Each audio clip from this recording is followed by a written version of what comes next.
Welcome everyone, and I am really glad, and we are back with another panel discussion on finance and exploring the horizons of the finance aspect in the LinkedIn landscape.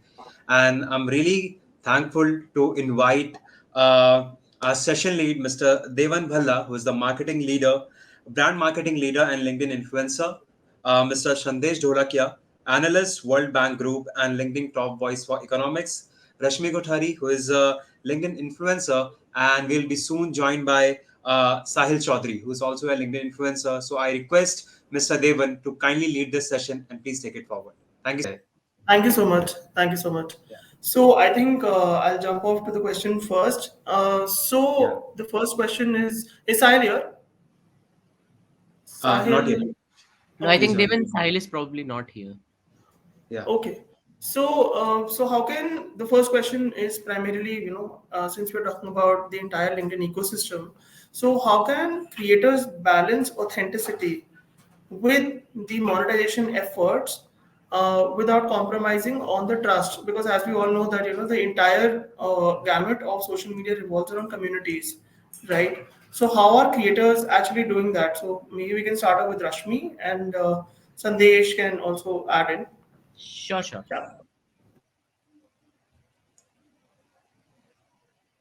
Rashmi, you want to take it or should I start? I think we can start off with Rashmi and then maybe you can, whichever way it works for you. All right. I think I'm facing some issue in hearing to Rashmi. So I'll start. Now, I think, Devan, this is a fairly decent question to ask about because there's a clear trade off between when it goes about advertising content versus what you are talking about. Um, at a larger, at a macro level, I think it's all about storytelling in a proper sense because let's say if I talk about my own profile, I primarily talk about economics, business, policy, finance, etc. So if I am able to weave a story around what my experiences are along with whatever product or offering I'm able to market at a point, if it blends well, then I think the genuinity also stays and the storytelling part also stays, and it is at that perfect moment that the community will relate very properly to your ideas and they will be receptive.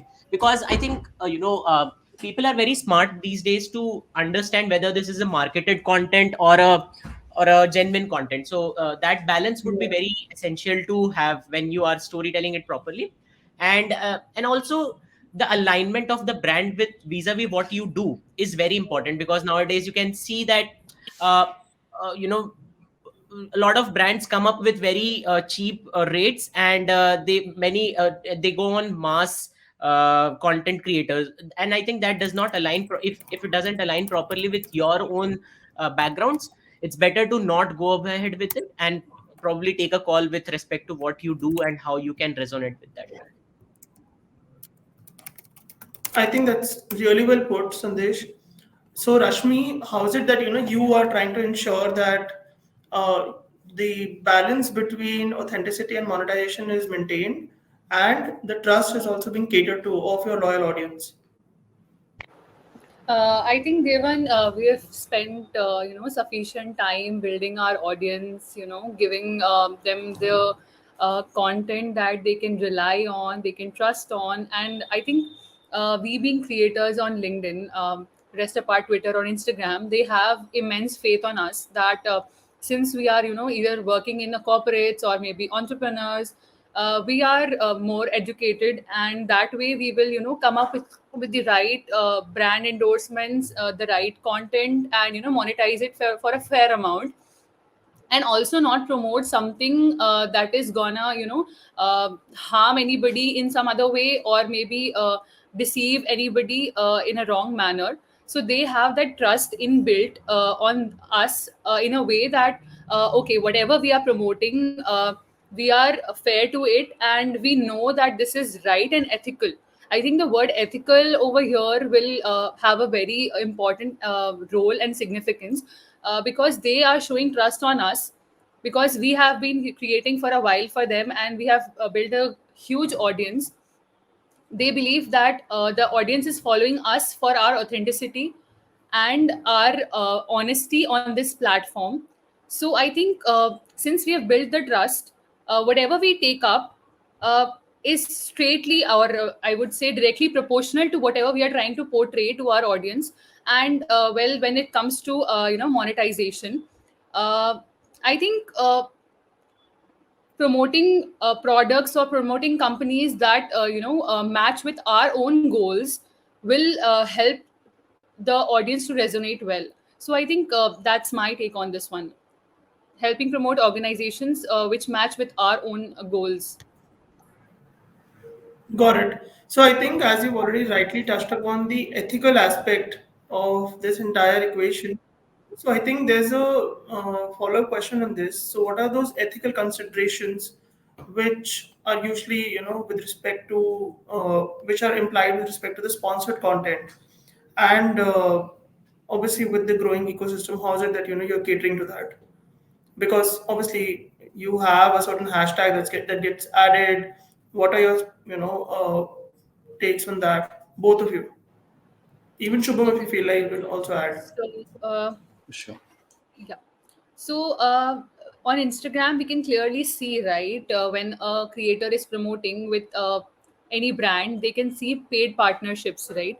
But well, at the moment, LinkedIn does not have that paid partnership as such. But since we creators are doing, brand collaborations, we prefer adding certain hashtags like hashtag advertisement or hashtag ad or hashtag collab or hashtag paid partnerships or maybe just hashtag partnerships to portray to our audience that this is a sponsored post and not something that we are recommending per se. We are just sponsored for this one, and we are giving our voice to it so that it reaches the mass, not that we are involved in it per se, but we are sponsoring it and we are just helping the brand to reach the mass audience. So I think the hashtags play a very important role. It should be kept in this starting hashtags that we use instead of the end, because the audience tends to lose flow by coming to the towards the end and they do not read the last part. So I think keeping the hashtag partnership or paid collaboration or anything of that sort in the first of our hashtag portion helps the audience differentiate between a original post written by us or a sponsored post for a brand. So that's my Got it. Noted. Sandesh? Yeah. So I think I'll take it a step ahead because awareness in terms of brands have also become a little blurry with respect to a lot of startups coming up. So, I mean, of course, the prerequisite is to at least flag it off that it's a collab post. But I would take it ahead by doing a primary research, at least to do a integrity and diligence, whether the brand, what the brand is doing, what the offerings does it offer, um, you know just to be sure that there are no red flags with concern with related to people that or the customers that it has catered to in past. So before advertising a content or sponsoring a content for mass audience, I think it is also the responsibility equally on the shoulders of the creator who's taking that voice and amplifying it more that to do that analysis on the first hand, because you'll find across many scammy brands who would of course pay good amount to reach to a wider audience. But it is the responsibility, because I mean ethics, just ethics is a slightly broader term in my respect, because it's also about the responsibilities of your voice with respect to the weight that it carries, right? So proper analysis, proper background search is a very important thing, and then of course flagging it off by saying that this is a paid collab adds on to my understanding better. Devan, sorry, you are on mute. Yeah. So actually, so sorry to barge in, but I really wanted to ask one question from all of you, especially Shandesh, Devan, and Rashmi. You be coming from the financial aspect of LinkedIn landscape. So, could you please just shed some light on current creator economy, and as well as how we can boost it on particularly on LinkedIn platform, so that the brand collaboration enhances and increases day by day, and the creators can actually get benefited from them. So yeah, please. So anybody would like to answer first, please go ahead. Sure, I think I'll go first. So, Shubham, I think that's quite a relevant question.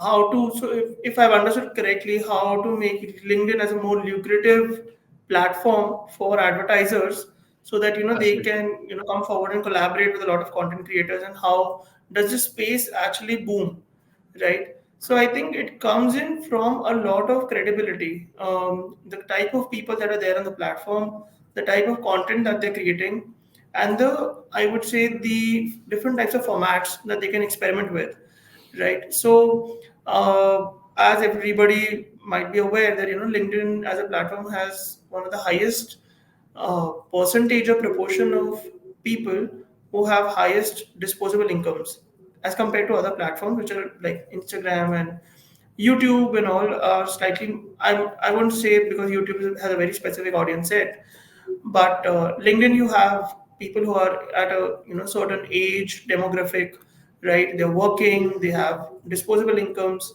of XYZ numbers, right?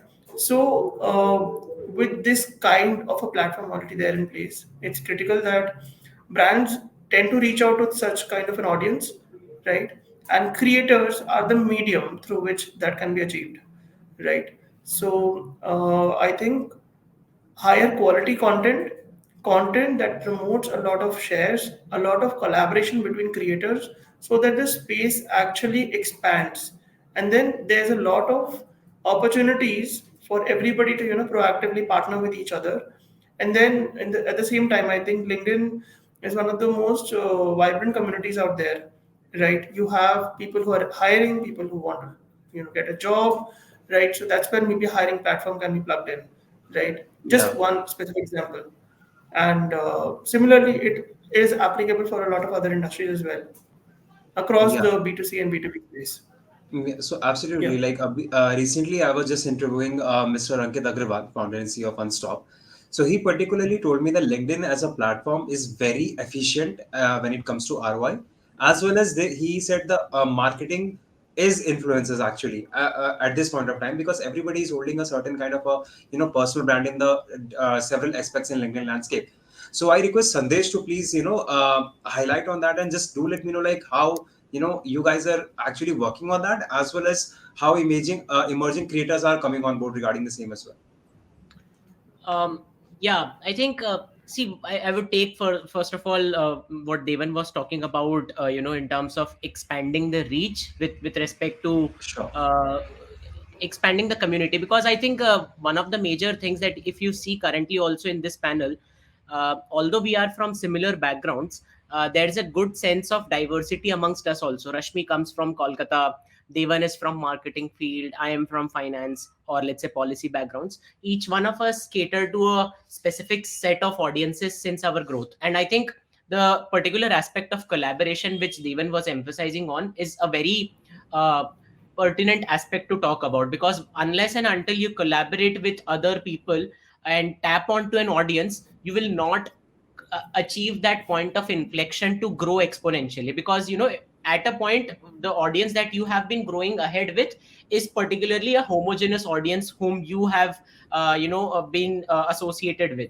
But unless and until you get in touch with other creators, try to collaborate and try to bring that common aspects. Because if you'll see, one of the big finest thing that I see about LinkedIn creators is that we are much closely knitted than Instagram, for that matter, or for that matter YouTube. Of course they are also quite closely knitted, but I see that better amongst us because we occasionally try to meet over weekends, creator meetups, and that part of our closeness helps us find synergies between us, amongst us, and then we take it ahead at points which are relevant for us. So you'll find Devan also talking a lot, emphasizing about creator meetups and how it's very important, right? And in fact, that was the only medium how I also met Devan, and for that matter, Rashmi, right? Yeah. Because we don't know each other, and just a DM or a LinkedIn virtual meets do not work out. So Yeah, absolutely. offline aspect combined with this idea of networking and synergizing your thoughts properly go a long way. Yeah. So I think I should be a part of that community as well, so that I can learn a lot and create particularly these kind of platforms, just like LinkedIn Creator Con. So yeah, so now Devan, please take it ahead and ask some interesting question and make it more engaging with the speakers we are having, because I'm literally Sure, very definitely. particularly I think engagement. Yeah, given that Sandesh has just spoken about yeah. collaboration, so I think this obviously I think will open for both. So, what are some effective ways through which creators can actually collaborate amongst each other, and some tried and tested hacks? I think that's something that would really help the audience, and then obviously people who are just starting out. So, Sandesh, Rashmi. Sure, Rashmi, would you like to take it? Yeah, I love to take this one. Since I am the person who has been, from the very starting, I think since when I grew to 20,000 or some followers, I started with this one objective that always go for collaboration over competition, right? So, coming back on discussing the collaboration opportunities, so I started with my own very initiative of the anti-social network, which is more about collaboration with the LinkedIn audience as well as creators. Again, since we are discussing about creators, I think the best opportunity to collaborate is in-person meetups, which I love doing, and Devan has been part of my meetups. So he knows that how much I love, meeting creators in person. I have been traveling to, different states and cities to meet creators, but I understand that's not possible for every other creator. So I think, some virtual meetings and group calls can help you connect with your fellow creators. And talking about the collaboration post, I think when you follow a creator and see what kind of content he is portraying on the platform, you will find something or the other that you relate with that creator. At least one pointer you will find that you relate. For example, if I take Devan as an example, I think the place where I can relate with Devan is mental health, depression, where both of us write a lot of posts about. So I think that's one key pointer where we can, collaborate together and write a post which can, impact the entire ecosystem of LinkedIn. Since both of us have a crazy following of 100K, so that's 200K people reading the post that we write about mental health, and I'm sure both of us have connections who have, a lot of other followers. So coming back on the collaboration part, I think since two of us have collaborated, we can share the post so that the other creators can also give it a push so that it can reach the mass audience, right? So picking up that one pointer with fellow creators, just like I mentioned, with Sahil I have the color black, with Devan I have mental health and depression as a pointer. With Sandesh we can write about economics. So I have some pointers with each of the creators that I can pick up to collaborate and make a post along with them. So that's what can help boosting collaboration on this platform and building the respect in front of the brands who can offer us collaborations. Oh, we've got Sahil here. Shubham, do you want to do an intro for Sahil?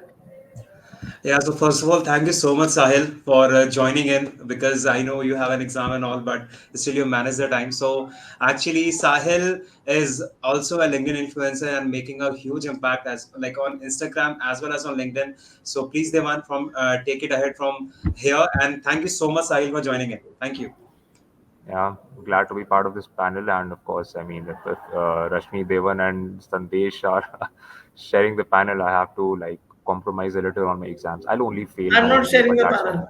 panel. I'm not sharing the panel. I'm the session lead. The Oh, last minute Yeah, appointed session lead. notch above. it only makes me so proud as an elder brother that the younger one is leading the session, right?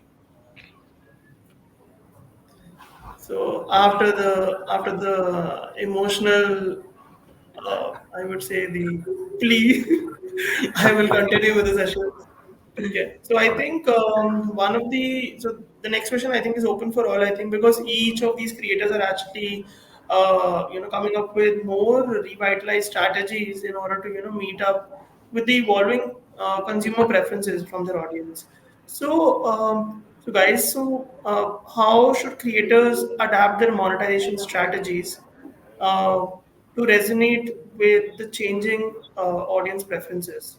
It could be with respect to format, it could be with respect to the timing, or even with respect to how is it that you're increasing the reach and the virality of a post. So yeah, it's open for all. Okay, Devan, After this one. obviously Uh, the photo op is done.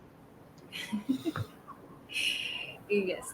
So, since I have been writing on this platform for almost some 11 months now, what I feel is timing is definitely important because, your audience is expecting your post at a timing. Since they know that, okay, Rashmi posts in the morning, they will expect that, okay, it's 10:30. I think it's time that we can see Rashmi's post somewhere around because she posts somewhere between 10 to 10:30, because it gets used to it, right? When I'm posting 4 times a week, 5 times a week, and I'm maintaining that 10 a.m thing, people will expect my post at 10 a.m.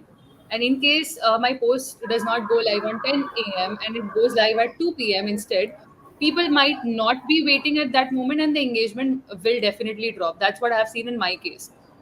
Similarly, again, touching upon the timing part, 10 a.m. and 5 p.m. are the best timings because I feel people are either traveling to office or traveling towards home. So that's the time, that's the bandwidth where people use their cell phones a lot more to check on the social media applications. So I feel LinkedIn is something that people prefer checking before going to office, and Instagram is something where people, prefer watching it or looking at it after office hours, just for the relaxation mode. So I think for LinkedIn, the best hours to post is the morning 9 to 10:30 slot, because people are more active on the platform during that those hours. That's about timing. The second thing is about the format of content that we write. I think the content that we feed our audience for a longer period, the audience gets accustomed to it. They get used to the content.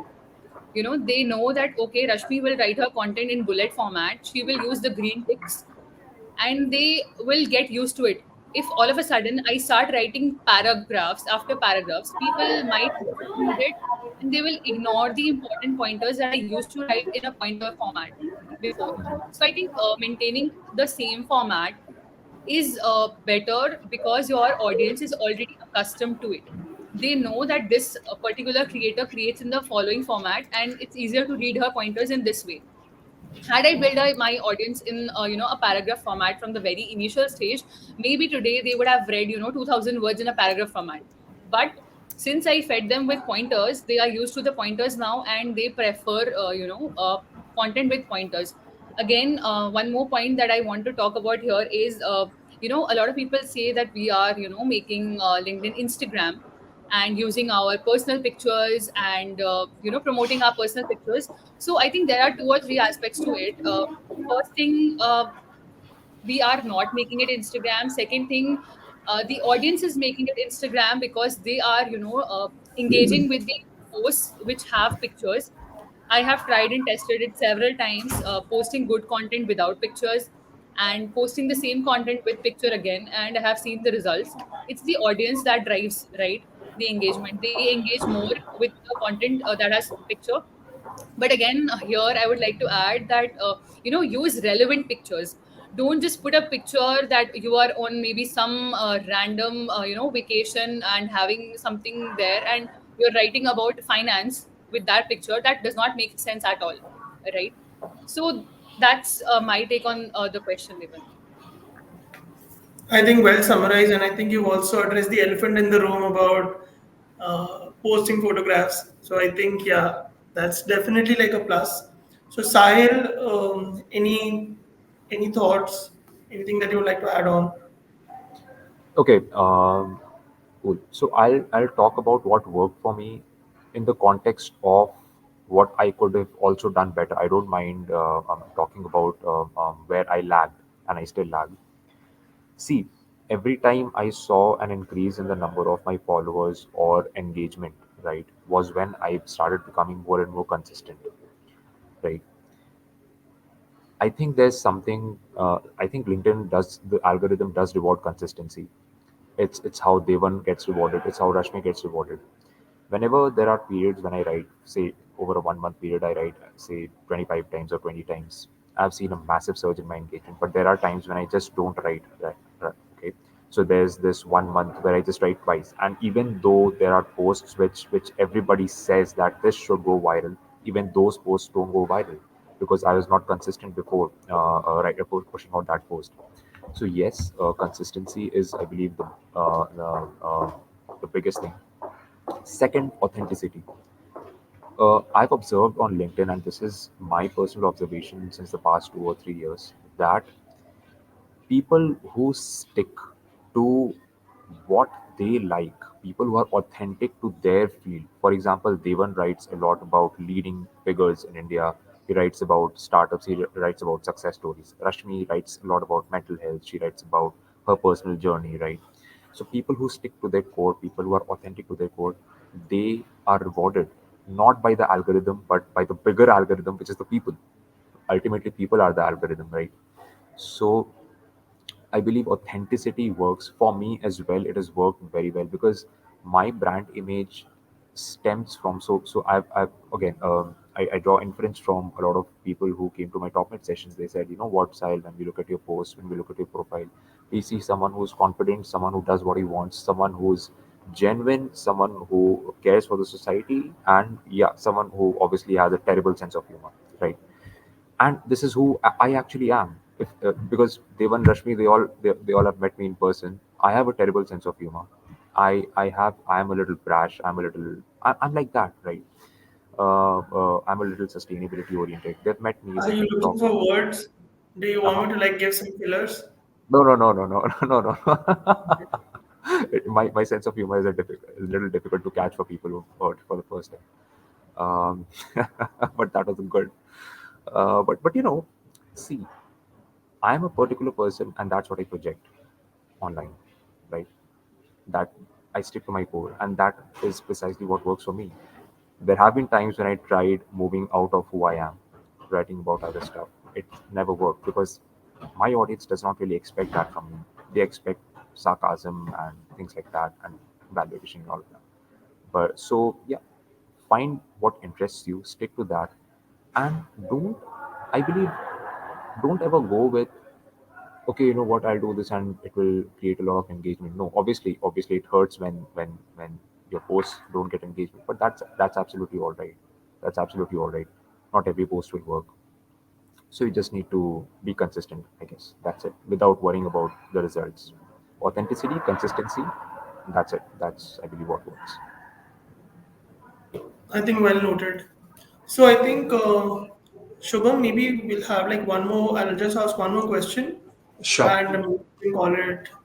We can wrap it, right? Yeah. So I think we've already discussed the ethical considerations, how creators are, coming up with evolved and finer nuances in terms of insights as per their audience, right? What are some of the do's and don'ts, and obviously the evolution of LinkedIn and the monetization piece. I think there's one question which a lot of creators have had, posed. People who are actually doing a lot of brand collaborations. So is it's related to their intellectual property, and how can they actually navigate their IP while they are scaling up, and while they're dealing with brands for collaborations. So I think it's open for all. So yeah. It's a very good question, by the way.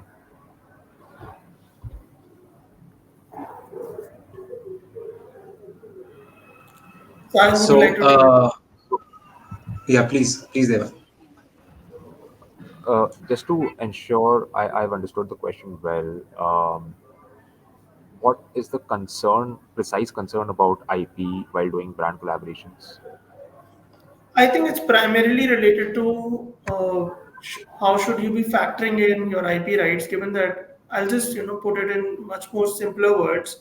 So if a brand wants to collaborate with you and get you to endorse a certain product, but then for the next 3 months they want to utilize those rights, media rights.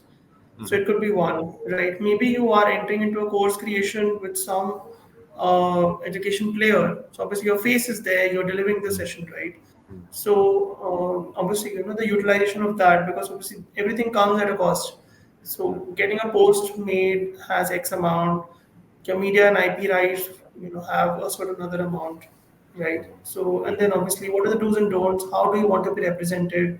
You shouldn't be misrepresented, right? So, if your face is on an ad and if you are a full-time employee, is it going to pose any problems, right? Or maybe you could have some ethical considerations keeping in mind the type of product.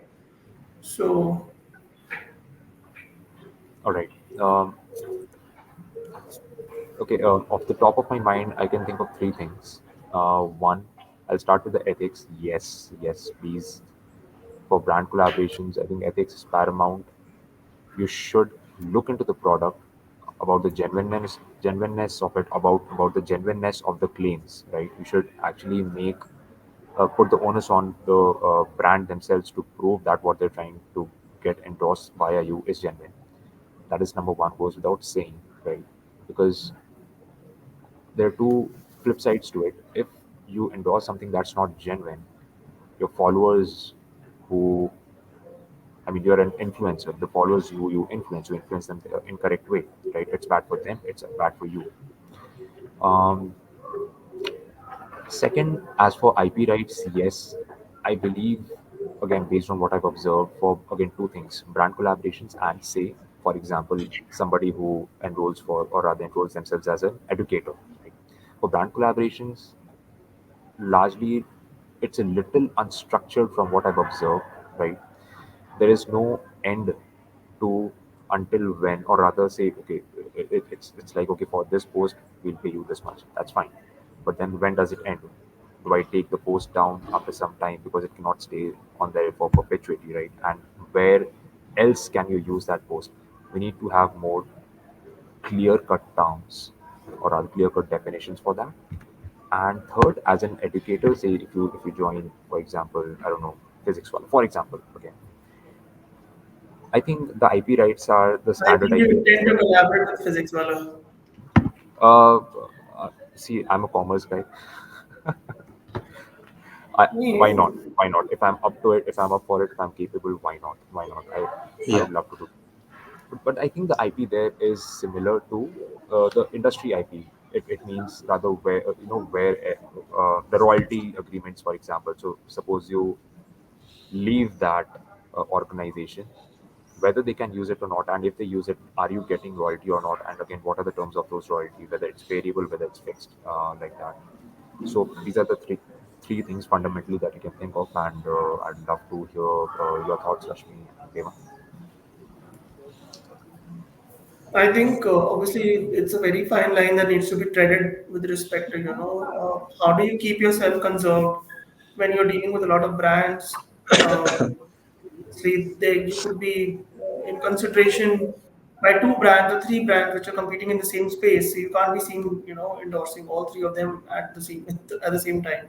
So it's happened, and obviously, the repercussions are huge, monetarily and also from a reputation point of view. So I think that's like really something that needs to be catered. And at the same time, I think LinkedIn as a platform is slightly more serious platform because people are there with a very specific search intent, maybe for jobs, maybe for knowledge, maybe for something which I would say that it's mostly the space around people who want to get and get involved into careers and the conversations around careers, right, could be an offshoot of that. So one needs to be really mindful how they're represented, and also that their face and their voice and the entire personality is not being taken for a ride, because as we've already discussed, the monetization piece is something that really needs to be taken into account, but at the same time one needs to be responsible.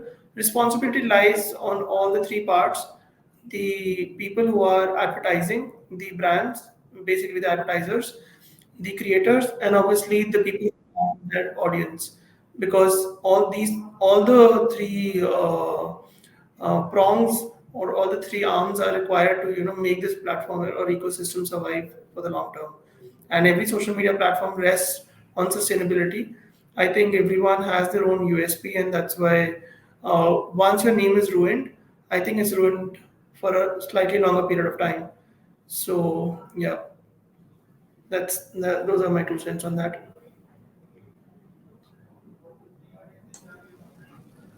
Shubham, maybe we can Yeah. conclude. Yeah, I for think we sure. are We on. can conclude. Yeah. Yeah. So as I asked a question earlier as well, because my particularly idea of organizing this conference is actually boosting the creator economy for LinkedIn influencers. Okay, and you guys answered very well about that. But is there anything how can we gain the attraction towards the young influencers? The emerging creators. How can we increase the number? How can we collaborate with the brand? Because if I say a brand like myself, okay, if I want to collaborate with LinkedIn influencer, what and how we can leverage that particular audience as well as get the ROI, because what I feel is ROI on the LinkedIn platform is completely higher than as compared to other social media apps. So just one last opinion from all of you, what do you guys think on it and how we can take it forward actually? Yeah, yeah, Mr. Said, please. Oh, I Yeah. unmuted my mic. Okay. Pay them well. Pay your Okay. collaborators well. Okay. Um,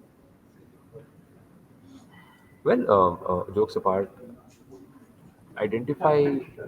Okay, go by quality over quantity for ROI. Okay. For ROI. Yeah. I see a lot of brands making this mistake.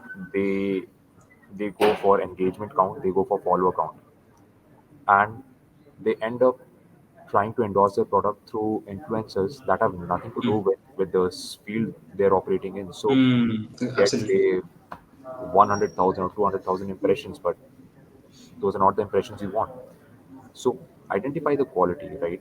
Understand the context of someone's follower count. Suppose somebody is a chartered accountant with, say, 16,000 followers. Now they're obviously less than someone with 60,000 followers, right? But those 16,000 followers are very core, very niche, right? So if you endorse a CA related product or an accounting product or say an accounting software through that person, also understand the age bracket and the industry. If that person has a following that is largely practitioner CAs, for example, out of 16,000, 10, 12, 15,000 are practitioner CAs, that is a better audience than someone who has 80,000 followers. And when you endorse an accounting software to that person, the Yeah. conversion will be higher, which again, which is basically the ROI that you're talking about. Absolutely. So yeah. So quality over quantity, understand the context of the numbers. Sure. Thank you, Sahil. Now I request Rashmi to please, give a one-liner about this. Okay. So, Devan, you can take it ahead from Yeah, here. sure. I think she is not. I will step in on Yeah. her behalf. So I think Shubham. So when we're talking about say how brands are reaching out to creators, I think we need to understand even from a layman point of view why. What is the agenda? Yeah. So for most brands, I think it's driven by awareness. So basically, in the marketing language, it's mostly top of the funnel. So what they intend to do is that they want to do like a burst kind of a campaign. They want everybody on LinkedIn to know that okay, there's a certain product launch, or maybe there's a certain campaign that they have rolled out, right? So Yeah. because most of the people have certain overlaps, they may be their consumers, they might be their prospects, or they might be upcoming consumers for their brands, right? So LinkedIn, I think, as offers a sweet spot in that case, right? And then for I think a good proxy when they are looking out for creators, I think is the consistency, right? Because obviously, and then obviously the context. So that's very important because if, as Sahil also mentioned, the context setting is very critical when you're talking about a brand message, right? A lot of campaigns are such that I might be shortlisted, but there could be a chance that maybe it could be, dealing with something which mostly around maybe beauty or maybe, fashion, right? So obviously Sahil and Rashmi would be a much better fit for that. But when we're talking about, say, for example, he now is going to crack me up. So when we're talking about something around, say, Yeah. marketing or branding, right, or maybe sales enablement, I would be might be a much more better fit, right? So everybody has their own niche, and across that niche, they've been able to build like a more comprehensive content ecosystem for themselves and their audiences, right? And I think what has really worked out for a lot of brands is that when they look at a creator's portfolio, they Yeah. can make a lot of judgment in terms of the conversions that a creator has been able to Hmm. provide for them, right? Because at the end of the day, it's coming in from a brand's marketing budget. So there is supposed to be an ROI. It needs to make sense, right? If you're talking about an impression, running an ad is always going to give you more impressions, getting a creator to do that, right? But still, creators are still there in high demand because Yeah. they are bang for the buck when it comes about the ROMI, the return on marketing investment, right? Sure. Second, most important is that signups, downloads, sales, assisted sales, right? Conversions are these are the different terminologies used for Hmm. conversions. So I think that is where a creator and a brand's fitment needs to be evaluated on because Okay. uh, impressions might get a spillover, but your conversions will never go down as a waste, right? So if the brand knows that, okay, I'm able to add X number of followers from your post. So I've received a lot of, I always get feedback from the brands and their POCs. And that's why I'm usually like, a lot of people want to get on a retainer because they're able to, for just one simple example, like two specific examples here. One was with a prominent, I think, firm based out of Bangalore. They were into recycling, and they added four-digit followers from one single post. Right. The other was, and then the brand lead came back and they offered a retainer. The other one was the number of course sales that can happen. It was a reasonably good price product. I think I would say in a couple of thousands. And then they were able to achieve close to 12 to 13 from just one Yeah. single post. So what was their investment on the post? And what did they yield out of it, right? So that's why Sure. it's very critical that brands are able to evaluate the creators and their audiences on the potential of monetization from it, right? Yeah. So that's where it's good Absolutely. to broaden the base because the second and third degree network always gets opened up, right? But For your sure. first degree is always going to be the one that's going to stick around with you for a longer period of Yeah. time, right? I've been on Yeah. LinkedIn for a Absolutely. while, and I can definitely the journeys are such that creators are supposed to meet the expectations of their audiences on a day-to-day Yeah. basis. So it's almost I think Yeah. Hindi में एक Absolutely. word है I think it's called फितूर तो वो फितूर Fitur. Audience को भी होता है फितूर तो वो Yeah. फितूर ऑडियंस को है कुछ सीखने का क्रिएटर को है कुछ सिखाने का और ब्रांड को है कुछ इससे काम निकालने का सो राइट आई थिंक Wow. ये Absolutely तीन fantastic. Like the kind of या you have put it in a line, and the way you have expressed this particular thing, that is really matlab, uh, proud of you. Matlab, this is really great. Thank you so much for joining in, thank you Devan and Sahil and Rashmi. And I'm really glad for having the thanks संदेश participation of Ishant as well as Sandesh. So sorry that Ishan wouldn't be able to join at the last moment, but this session was one of the incredible one, and I